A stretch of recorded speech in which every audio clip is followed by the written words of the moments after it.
my friend Pen. Quite simple prose. What is the criteria? Are you recruiting any new members, physicians for the for Santa Clara Kaiser? Yes, this year we'll be hiring 17 new physicians. I see. And what are your criteria for selection? Well, let me start by saying right now we're in a period of very rapid growth. Okay. And so a lot of our hiring is to address that.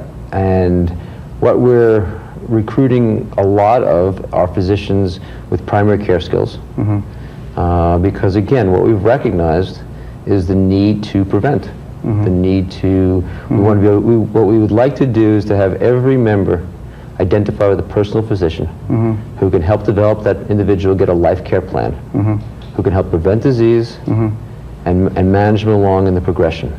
At the same time, recruiting for some very highly trained specialists.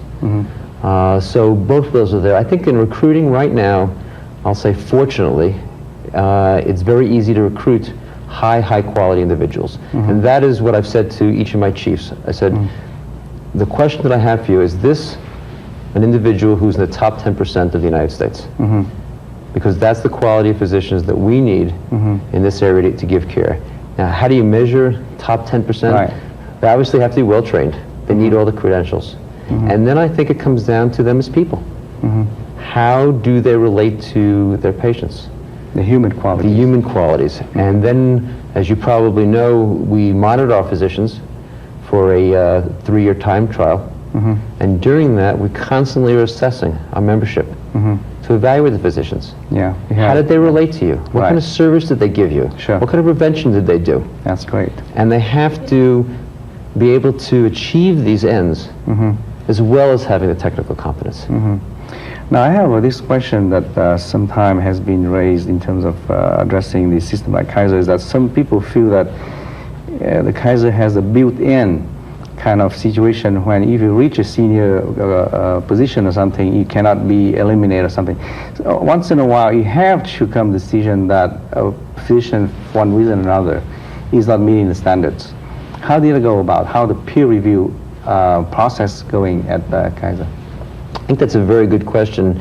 And although this may sound very strange to say to you, one of the things that I'm very proud of is that we have identified problems. Because problems are going to exist. We have a system of peer review through departments where various outcomes are monitored and deviations from an expectation are identified. Right. And so that if you as a surgeon have a series of complications that are very different than all of your peers, it may just be chance, it may be significant. Okay. So that will mean we need to look at it. And at that point, we'll do a study. And we'll pull the records of 10 of your patients and 10 of your colleagues' patients. Maybe your patients were sicker. Right. If after all of that... The circumstances of care. Circumstances might have been very different. If after all of that, it still seems that it's different, Right. we have a chief of quality and a chief of risk management, and myself and the chief of the department will get together and look at this performance. At the end of that whole process, if it turns out that we still feel there's a problem, then we'll put you on some type of probationary period that will monitor you. Okay. We'll go to the operating room with you. We'll review your charts. If at the end of all of that, there's still, we think, a risk to the member, it's our obligation to step in there and intervene. Okay.